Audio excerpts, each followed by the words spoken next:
Diga, Suzana. Amém. Então, como o Rony falou, né, esse é o nosso último encontro desse ensino inicial que a gente teve no EFATAI, que a gente trouxe aqui para os homens.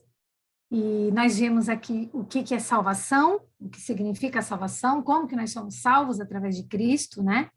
Nós vimos sobre a graça, como que nós acessamos, nós vimos o que é o reino de Deus, sobre o governo de Cristo, sobre o aspecto que nós temos do reino dentro de nós e como manifestar, o aspecto que ele é um reino futuro e que é um reino literal, né? Nós falamos também sobre as 70 semanas de Daniel, onde explica que, faltando a última semana, o relógio parou, e aí nós entendemos que iniciou o período da graça, né, que é o período da igreja, e da salvação da igreja, e que é o período que nós estamos vivendo nesse momento, estamos vendo agora, né? Entrando no último gentil, o último gentil na graça, vem o rapto dos vencedores, né? E aí inicia a contagem da última semana.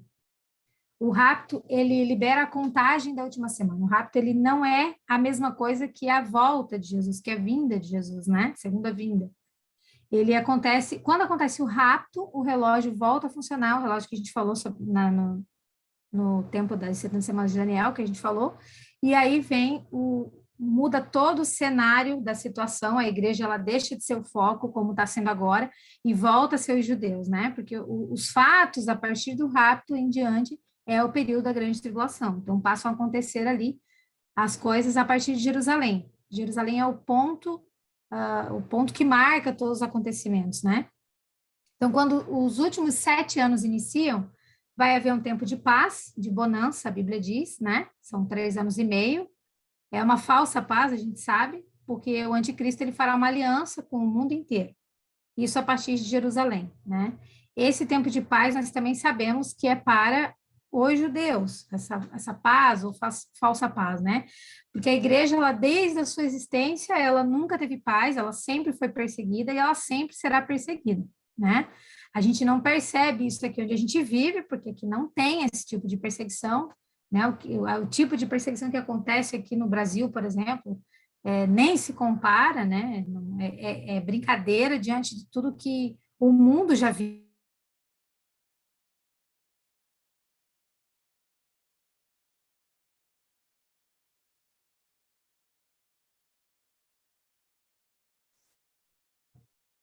Então, a gente vê que o rapto, ele libera a contagem da última semana, né? O rapto, ele não é a mesma coisa que a vinda de Jesus, que é a volta de Jesus. Quando acontece o rapto, o relógio, ele volta a funcionar e aí muda todo o cenário da situação. A igreja, ela é colocada, tipo, ela deixa de ser o foco e volta a ser os judeus, né? Porque os fatos, a partir do rapto em diante, que é o período da grande tribulação, passa a acontecer a partir de Jerusalém. Então, Jerusalém é sempre o ponto de todos os acontecimentos, né? Quando os últimos 7 anos eles iniciam, vai haver um tempo de paz, né? A gente sabe que é o tempo de paz, de falsa paz, né? Tempo de bonança, que são os 3 anos e meios, primeiro, e porque o anticristo ele vai fazer uma aliança com o mundo inteiro, né? Isso a partir de Jerusalém. Esse é um tempo de paz para os judeus. A gente sabe que a igreja ela sempre foi perseguida e ela sempre será perseguida até os últimos dias, né? A gente não percebe isso aqui no Brasil, né? Eu tinha falado antes, mas a gente sabe que tem países que é terrivelmente perseguida desde já e desde os tempos de Jesus, né? Então a gente está vendo isso principalmente nos encontros do Efatá, que a gente está vendo sobre a trajetória da igreja, né? E aí depois disso vai ter 3 anos e meio de um tempo muito ruim, tempo de muita perseguição, de guerra, de muita morte, muita mesmo, como nunca vista antes, né? Nem no tempo de Hitler, nem em tempo nenhum. E é importante entender essa diferença entre rapto e segunda vinda, né? A primeira diferença é que no rapto Jesus não vem para a terra. Ele não vai ser visto da terra, né? Alguns crentes é que serão levados pelo Senhor para o trono de Deus. Na segunda vinda, Jesus vem e aí, claro, a gente já sabe que ele fica, né? O que marca o início dessa última semana são os crentes, que não todos, obviamente, serão sendo levados da terra para o trono de Deus. E o que marca o final dessa última semana é Cristo vindo do céu com essas mesmas pessoas raptadas para a terra. Então, a gente vai ler alguns textos. Se você quiser acompanhar na sua Bíblia, a gente vai abrir Atos, capítulo 1, do versículo 1 ao 11.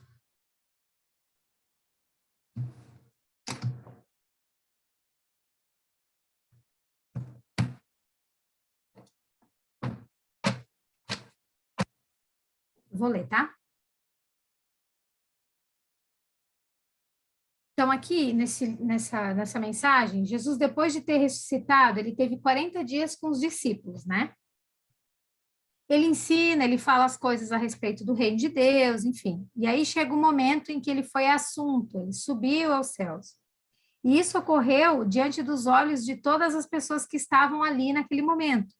E nesses primeiros versículos aqui, Lucas está narrando esse ocorrido para Teófilo. Então, a gente pode ler a partir do versículo 1, ele diz assim: Fiz o primeiro tratado, ó Teófilo, acerca de tudo o que Jesus começou, não só a fazer, mas a ensinar.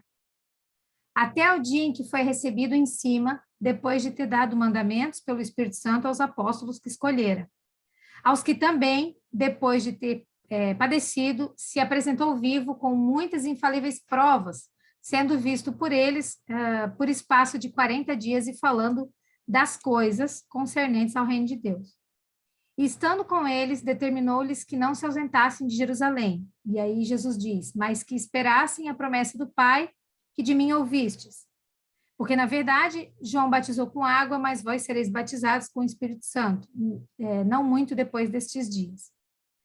Aqueles, pois, que se haviam reunido, perguntaram-lhe, dizendo, Senhor, restaurarás tu neste tempo o reino de Israel? E disse Jesus, versículo 7, não vos pertence saber os tempos ou as estações que o Pai estabeleceu pelo seu próprio poder. Mas recebereis o poder do Espírito Santo que há de vir sobre vós e ser-me-eis testemunhas tanto em Jerusalém como em toda a Judéia e Samaria, até os confins da terra. E quando dizia isso, vendo eles, foi levado às alturas e uma nuvem o recebeu, ocultando a seus olhos. Estando com os olhos fitos no céu, enquanto ele subia, eis que junto deles puseram-se 2 homens vestidos de branco, os quais lhes disseram, homens galileus, por que vocês estão olhando para o céu? Esse Jesus, que dentre vós foi recebido em cima no céu, há de vir, assim como para o céu você o vistes ir. Então, a gente vai começar aqui entendendo primeiro sobre a palavra céu. A Bíblia ela fala algumas vezes sobre céu e algumas vezes sobre céus, né? Nós sabemos que a palavra de Deus, nós sabemos pela palavra de Deus que existe pelo menos 3 céus, né? A palavra de Deus nos mostra que existe pelo menos 3 céus. Onde a gente consegue ver isso? Lá em 2 Coríntios, no capítulo 12, versículo 2, Paulo diz, conheço um homem em Cristo que há 14 anos foi arrebatado até o 3º céu, se no corpo ou fora do corpo, não sei, Deus o sabe. Então, aqui, o apóstolo Paulo diz que um homem, que nós acreditamos que foi ele mesmo, né, foi arrebatado ao 3º céu. O primeiro céu, ele é chamado de céu dos homens. É esse céu que nós enxergamos, né, com os nossos olhos aqui. O segundo céu, ele é chamado de céu dos espíritos, ou regiões celestiais, ou o céu dos demônios. E o terceiro céu é o céu de Deus, céu dos céus, mais alto dos céus, que é onde Deus habita. Então, só para título de curiosidade também, esses céus, eles têm nomes teológicos também. O primeiro céu é Aurânio. O segundo céu é Mesorânio. E o terceiro céu é Eporânio, tá? Isso é só para a gente ficar sabendo mesmo. Se ouvir falar um desses nomes, a gente já sabe do que é, né? Então, a gente vai ver alguns textos que mostram a palavra céu e céus. Apocalipse, capítulo 12, versículo 7, 8 e versículo 12, fala sobre isso. E eu estou usando aqui a CF, tá? A Corrigida Fiel. Versículo 7 diz, e houve batalha no céu, Miguel e os seus anjos batalhavam contra o dragão e batalhavam o dragão e os seus anjos, mas não prevaleceram, nem mais o seu lugar se achou nos céus. E aí o versículo 12 também diz, por isso alegrai-vos, ó céus, e vós que neles habitais. Ai dos que habitam na terra e no mar, porque o diabo desceu a vós e tem grande ira, sabendo que já tem pouco tempo. Então, se a Bíblia falar sobre um céu, independente de qual seja, ela vai falar céu. Se a Bíblia quiser falar de mais de um céu, se ela quiser falar do céu 2, do céu 3, ou do céu 1, do céu 2, ela vai falar céus, ok? Apocalipse 21, 1 diz, e vi um novo céu e uma nova terra, porque já o primeiro céu e a primeira terra passaram e o mar já não existe. Então, aqui a gente pode perceber que é um novo céu, né? Nesse texto de Atos que a gente leu, fala de céu no singular e narra o momento em que Jesus foi ao céu. A Bíblia diz que quando Jesus foi assunto, quando Jesus subiu, uma nuvem o recebeu, até que Jesus foi ocultado dos olhos deles, que eles que estavam vendo ali, né? As pessoas que estavam ali vendo ele subir. Então, Jesus foi recebido por uma nuvem e depois ele vai subindo e as pessoas param de enxergar Jesus ali. Os dois homens nós sabemos que são anjos, né? E o versículo 11 tem uma chave ali.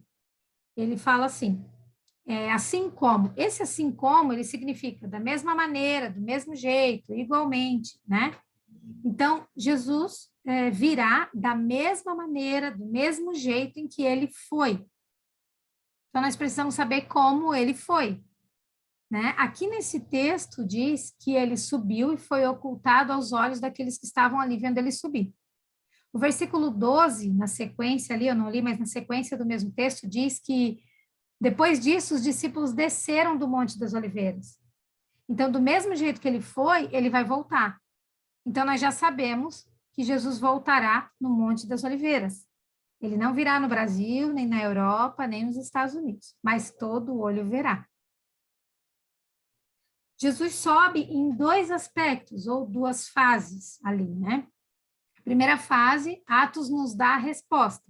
Ele sobe, uma nuvem o recebe. Quando ele sobe, a nuvem o oculta de quem está na terra, né? A segunda fase, ele vai da nuvem para o céu. Então, quem está embaixo não vê, mas quem está lá em cima consegue ver. Então, a gente pode ver esse registro dele chegando lá, né, quando ele está lá, em Daniel 7. Daniel capítulo 7, versículo 13 e 14 diz assim, eu estava olhando nas minhas visões da noite, e eis que vinha nas nuvens do céu, um homem, como filho do homem, e dirigiu-se ao ancião de dias, e o fizeram chegar até ele. E foi-lhe dado o domínio, a honra, o reino, para que todos os povos, nações e línguas o servissem. E seu domínio é um domínio eterno e não passará, e o seu reino tal que não será destruído. Então, aqui são as visões que Daniel teve, né? Quando ele fala ali, filho do homem, a gente sabe que é Jesus, né? Pela sequência ali de todo o domínio, todo o reino que ele está falando ali. Né? O ancião de dias, nós também sabemos que é Deus Pai, ok? Então, se ele vinha até Deus, é sinal de que ele está subindo e não descendo, né?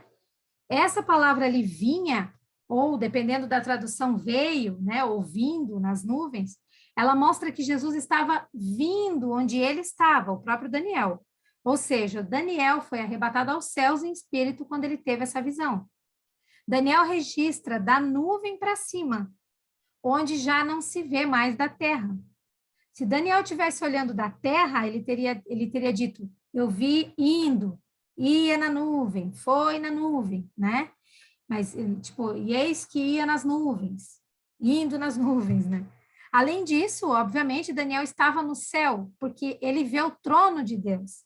E ele dá outros detalhes ali, se você ler no capítulo 7, né? Ele dá outros detalhes sobre isso. Então, Cristo subiu ao céu, do Monte das Oliveiras, sendo recebido por uma nuvem. Da nuvem para cima, Daniel registra esse momento, que é da nuvem até os céus. Primeira fase, subiu ao céu até a nuvem. Segunda fase, da nuvem aos céus, né? Então, como será a volta de Cristo? Dos céus até a nuvem, da nuvem até a terra, voltará no Monte das Oliveiras. Assim como viste subir, ele vai descer. Então, agora vamos entender. O rapto é antes da tribulação. O rapto é sinal do início da última semana. A volta de Cristo é após a última semana de Daniel, que é aqueles 7 anos que a gente viu que se dá ali o fim da tribulação, né? Da grande tribulação. Então, a gente vai ver alguns textos sobre isso. No primeiro encontro, a gente viu no último encontro, aliás, a gente viu alguns textos sobre o rapto, né? A gente viu vários textos sobre o rapto. Apocalipse 3:10 nós vimos, que fala sobre o rapto, e ele diz, como guardaste a palavra da minha perseverança, também eu te guardarei da hora da tentação que há de vir sobre todo o mundo, para tentar os que habitam na terra. Então, como você perseverou, eu te guardarei da grande tribulação. Ou seja, existe um povo que será livre da grande tribulação. Guardou a palavra de Deus com perseverança, vai ser livre, né? Outro texto, Lucas, capítulo 21, do 34 a 36, também fala sobre o rapto. E tomai cuidado por vós mesmos, para que em nenhum momento os vossos corações sejam sobrecarregados com excesso de glutonaria, embriaguez, os cuidados da vida, e aquele dia vos sobrevenha desprevenidamente, né? Porque virá como um laço sobre todos os que habitam na face de toda a terra. Vigiai, pois, orando sempre, para que sejais considerados dignos de evitar todas essas coisas que vão acontecer e de estar em pé diante do Filho do Homem. Então, nós vimos que quando ele fala sobre glutonaria, embriaguez, etc., ali, ele está falando dos prazeres da carne, dos prazeres dessa vida, né? Sobre aquelas pessoas que se deixam levar pelos prazeres pessoais, pelos prazeres que eles estão vivendo aqui na Terra, né? O versículo 36 diz que tem um grupo de pessoas que serão dignos de ser livre de todas as coisas que hão de acontecer, que é a grande tribulação. Quando as coisas acontecerem, um grupo de pessoas não vai passar, porque estará em pé diante do Filho do Homem. Esses versículos, eles mostram que não são todos os crentes que vão passar pela grande tribulação, mas também não é todo crente que vai ser livre, né, da grande tribulação. Nem todo crente vai passar pela tribulação, como também não será todo crente que vai ser raptado, só os que perseverarem. O rapto, ele vem antes da tribulação, antes da tribulação dos últimos 7 anos.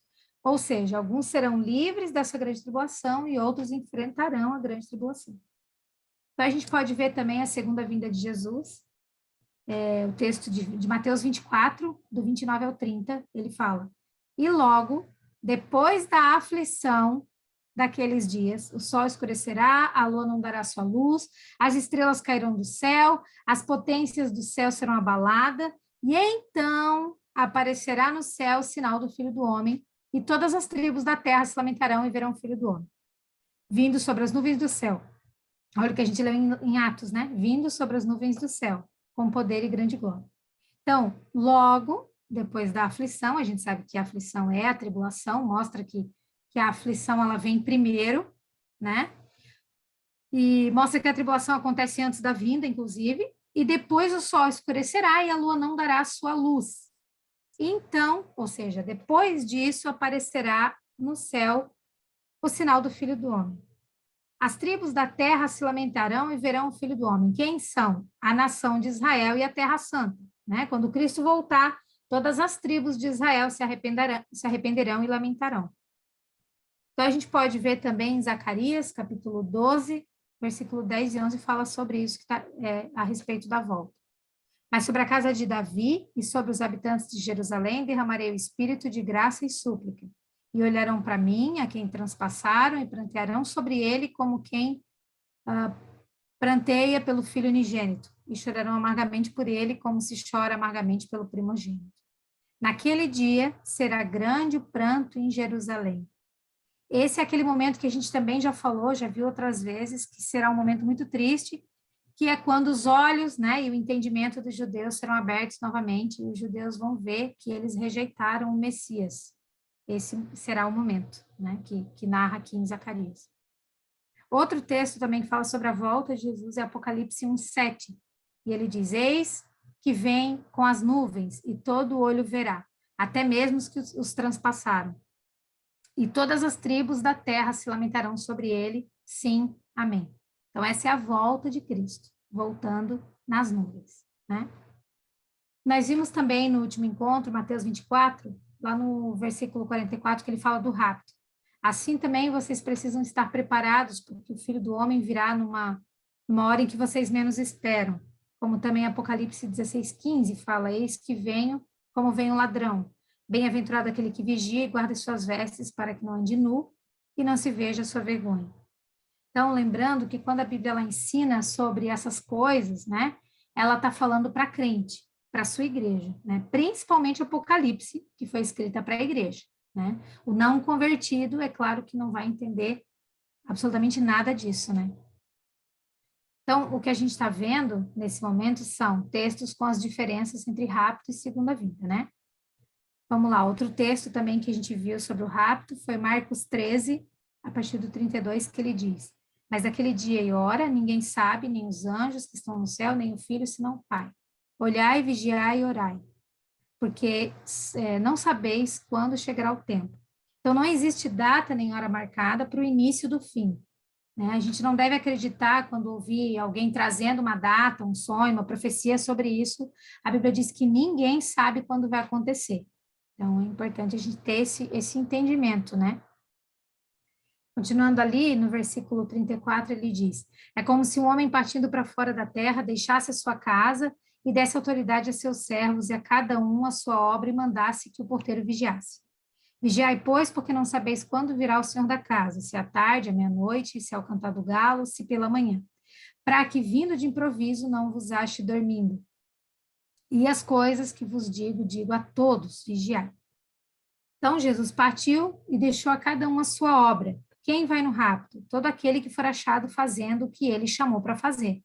Se você estiver dormindo ou distraído, você vai ficar, né? Mateus 24, 32 e 33, ele diz: aprendei, pois, essa parábola da figueira. Quando já seus ramos se tornam tenros e brotam folhas, você sabe que está próximo o verão. Igualmente, quando virdes todas estas coisas, sabei que ele está próximo às portas. Então, aqui, ele não quer dizer, claro, a gente sabe, que Jesus virá no verão, né? Mas ele está dando sinais sobre o tempo. A figueira anuncia o verão. Igualmente, essas coisas, que coisas? Essas coisas que ele falou ali no início do capítulo 24, né? São sinais sobre o fim dos tempos. Então, essas coisas anunciam que está perto o fim. São sinais, né? Então, a gente pulando para o 37, ele diz: e como foi nos dias de Noé, assim será também a vinda do Filho do Homem. Porquanto, assim como nos dias anteriores ao dilúvio comiam, bebiam, casavam e davam-se em casamento, até o dia que Noé entrou na arca. E não o perceberam, até que veio o dilúvio e os levou a todos. Assim será também a vinda do Filho do Homem. Como que foi nos dias de Noé? Olha só, Deus disse para Noé que viria um dilúvio, né? E mandou que ele construísse uma arca, certo? Pedro diz que Noé era o pregador da justiça. Por quê? Porque enquanto ele construía a arca, ele pregava, ele anunciava o que viria. Só que Noé não sabia quando viria o dilúvio. Ele anunciava, ele construía. E Noé foi dado como doido. E é como nós. Porque nós estamos pregando que Jesus vai voltar, mas nós não sabemos quando. Então, nós estamos fazendo o que nesse momento? Nós estamos construindo a nossa arca. Cada um está construindo a sua arca. Quantas pessoas a gente já escutou falar assim: ah, mas faz tantos anos que todo mundo fala que Jesus vai voltar e ele nunca vem. Uma amiga mesmo falou isso para mim. Ela falou assim: ah, tantos anos que Jesus vai voltar e não volta.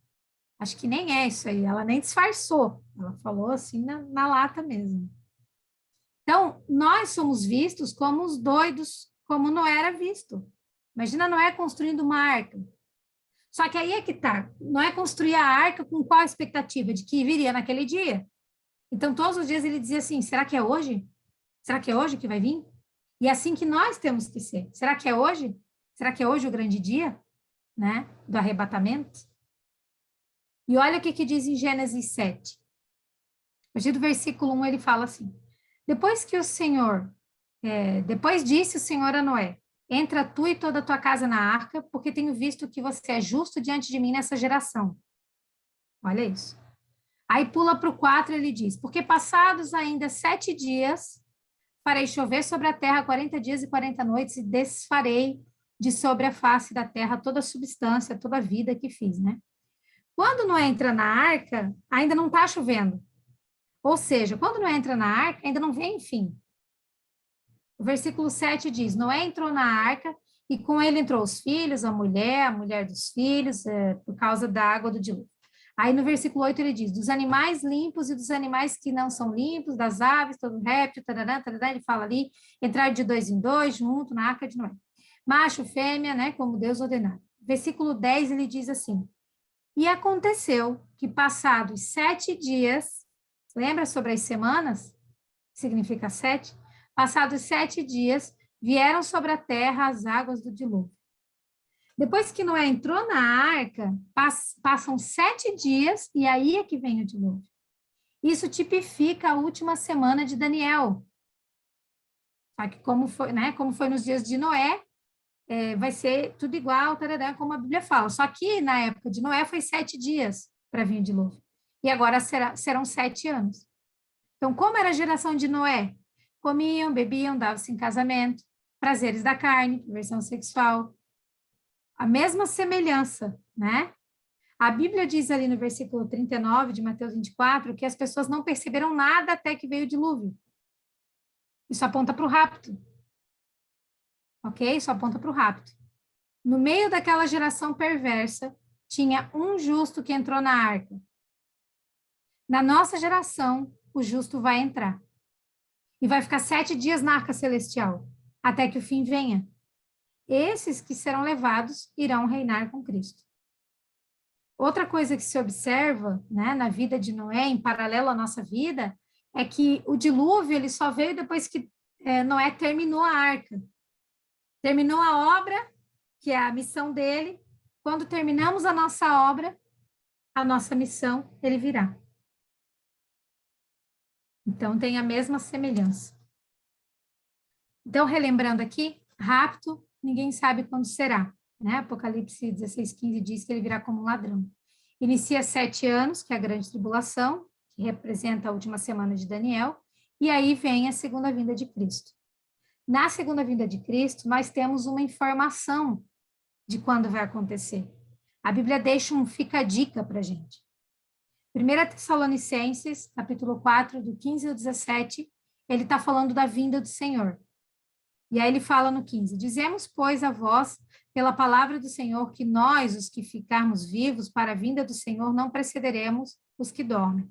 16 diz, porque o mesmo Senhor descerá do céu com alarido e com voz de arcanjo, com a trombeta de Deus, e os que morreram em Cristo ressuscitarão primeiro.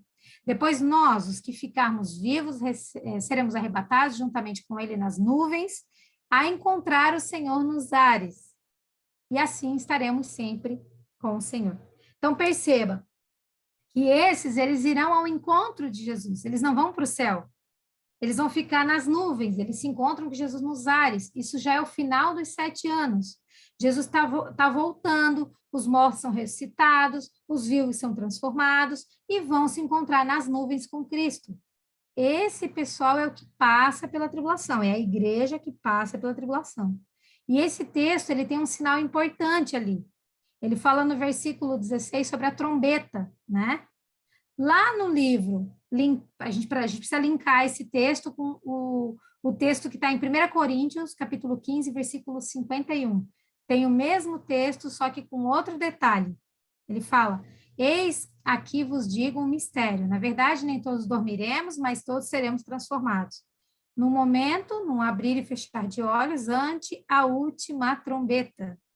Porque a trombeta soará e os mortos ressuscitarão incorruptíveis e nós seremos transformados. Esses mortos aqui são os mortos crentes, tá?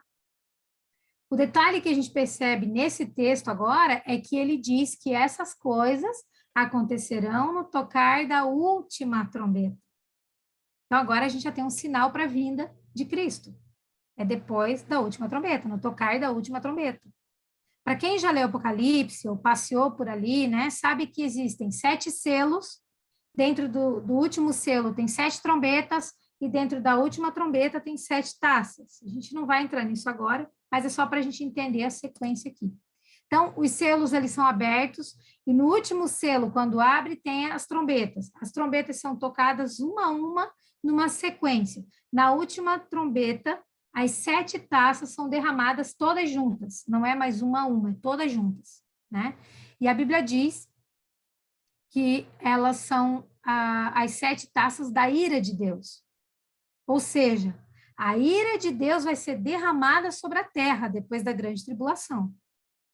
Então, agora, a gente precisa pegar uma chave aqui, precisa entender algo também que é importante. Não se preocupe com essas 7 taças da ira de Deus.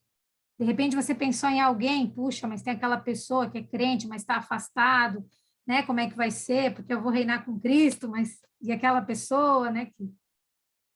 Mesmo aqueles crentes que não foram raptados, né? Que não forem raptados, né? Elas não ficarão para esse momento das 7 taças. A igreja ela será arrebatada, será recolhida desse momento. Apenas desse momento, né? Já vai ter passado por toda a tribulação, a grande tribulação, e antes de ser derramada a taça da ira de Deus, a igreja é recolhida, depois da grande tribulação. Então, aqueles que não forem raptados antes da grande tribulação, passarão por tudo que estiver acontecendo na terra nesse tempo. Mas antes da ira de Deus ser derramada, os remanescentes da igreja são retirados da terra. Por que isso? Porque sobre o crente não pode mais recair a ira de Deus. Porque a ira de Deus que deveria vir sobre nós, ela foi derramada sobre Jesus. Né? Nós temos o sangue do Cordeiro agora. Nós não passamos mais pela ira de Deus. Por isso que só depois que Jesus recolhe a sua igreja que as taças são derramadas. Né? Então, voltando ali, nesse tempo, os mortos vão ser ressuscitados, os vivos vão ser transformados e se encontram com o Senhor nos ares. E Jesus voltará no tocar da última trombeta, que é quando o Senhor vai ser revelado, né? Então, na segunda vinda, todo olho verá, conforme fala Apocalipse 1:7, nós já lemos isso também. Eis que vem com as nuvens e todo olho verá, até mesmo os que o traspassaram, que são os judeus. E todas as tribos da terra se lamentarão sobre ele, sim, amém. Então, o rapto dos vencedores, ninguém sabe quando será. Ele vem como ladrão. Quem são os vencedores? Quem faz a vontade do Senhor Jesus Cristo. Os demais crentes irão passar, e antes da ira de Deus serão recolhidos, mas terão passado pela grande tribulação. Ok? Então, voltando ali, Apocalipse 14:4, ele diz assim, estes são os que seguem o Cordeiro para onde quer que vá. Falando sobre fazer a vontade de Deus, né? Onde o Cordeiro vai? Para o matadouro, né? O Cordeiro é levado para morrer. Vencedores são os que morrem com o Cordeiro. O Cordeiro, ele aponta para Cristo que conquistou o reino com a vida dele. O leão, a gente fala o leão da tribo de Judá, o leão aponta para o Cristo que vai reinar. Ok? Não existe leão sem antes vir o cordeiro. Tem muita gente que quer reinar como leão, mas não se oferece como cordeiro. Seguem o cordeiro para onde quer que vá, é isso que diz o texto. Morre, toma sua cruz e segue. Jesus não ganhou o reino, Jesus conquistou e foi com a morte dele. E nós também. Amém? Então, só para finalizar, eu quero explicar algo que me deu um start também, que eu percebi, que foi o livro de Apocalipse, ele tem umas divisões ali para a gente entender. Ele fala assim, Apocalipse 1:19 diz, Jesus diz para João, escreva as coisas que viste, as que são e as que depois disso vai acontecer ainda. Então, o capítulo 1 de Apocalipse trata das coisas que viste. O capítulo 2 e 3 trata das coisas que são. Do 4 em diante, trata das coisas que vão acontecer. Lá no capítulo 4, inicia as coisas que vão acontecer, e olha o que diz ali no versículo 1. Depois destas coisas, olhei, e eis que estava uma porta aberta no céu, e a primeira voz, que como de trombeta ouvira falar comigo, disse, sobe aqui, e te mostrarei as coisas que depois destas devem acontecer. Ou seja, João está olhando de cima, lá dos céus, o que vai acontecer. Para mim, essa é uma evidência e é também uma tipificação do rapto dos vencedores, que olharão lá de cima as coisas que irão acontecer. No último encontro, a gente também viu o texto de 2 Tessalonicenses, né, capítulo 2, do 1 ao 6, que fala da vinda do Senhor Jesus Cristo. Eu não vou ler para a gente ganhar tempo aqui, mas ele fala sobre a vinda de Cristo. E o versículo 1 Paulo evidencia que está falando de duas coisas, ele está falando da vinda do Senhor e da reunião deles com Cristo, que é o rapto, né? E o versículo 7 diz que a iniquidade já está operando nesta era, mas que também aquilo que detém o anticristo de começar a operar será removido da terra, né? Ou seja, os vencedores. Quando os santos forem removidos, o anticristo começa a operar. E aí uma última reflexão que eu quero trazer aqui, eu já estou terminando, é Mateus capítulo 22, do 1 ao 14. Ele diz assim: Jesus lhes falou novamente por parábolas, dizendo: o reino dos céus é como um rei que preparou um banquete de casamento para o seu filho. Enviou seus servos aos que tinham sido convidados para o banquete, dizendo que viessem, mas eles não quiseram vir. De novo enviou outros servos e disse: digam aos que foram convidados que preparei meu banquete. Meus bois, meus novilhos gordos foram abatidos e tudo está preparado. Venham para o banquete de casamento. Olha a insistência, né, no texto. Mas eles não lhe deram atenção e saíram, um para o seu campo, um para os negócios, e os restantes, agarrando os servos, maltrataram-nos e os mataram. O rei ficou irado e, enviando seu exército, destruiu aqueles assassinos e queimou a cidade deles. Então disse aos seus servos: o banquete de casamento está pronto, mas os meus convidados não eram dignos. Vão às esquinas e convide para o banquete todos os que vocês encontrarem. Então os servos saíram para as ruas e reuniram todas as pessoas que puderam encontrar. O texto diz: gente boa e gente má. E a sala do banquete de casamento ficou cheia de convidados. Mas quando o rei entrou para ver os convidados, notou ali um homem que não estava usando veste nupcial. Ele perguntou: amigo, como você entrou aqui sem veste nupcial? O homem emudeceu. Então o rei disse aos que serviam: amarre-lhe as mãos e os pés e lancem para fora nas trevas. E ali haverá choro e ranger de dentes, pois muitos são chamados, mas poucos são os escolhidos. Esse texto, ele tem muitos elementos, né? Muitas informações aqui, mas eu vou falar sobre uma reflexão apenas. Deus está preparando uma festa para o seu filho, né? Os convidados são os judeus, mas eles não quiseram ir. Eles maltrataram os servos desse Senhor, que são os profetas. Como esses convidados não eram dignos, já não eram mais dignos, então este Senhor incluiu outros convidados. Poderia entrar de tudo, né? E aqui é a representação de todo gentil. Mas perceba, antes os convidados não eram dignos, e agora eles têm que ter vestes nupciais para fazer parte do banquete. As vestes, a gente já viu, né, representa as obras de justiça do crente. Essa parábola, ela fala de uma festa de casamento, né, e o casamento, ele tinha 3 fases. Primeiro, o noivado, onde era acertado o compromisso dos noivos, né, ficavam comprometidos ali um com o outro, não existia namoro, a gente sabe.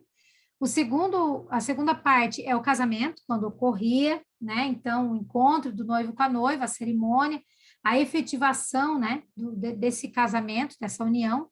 E terceira parte, a festa, ou bodas, que duravam 7 dias. 7 dias.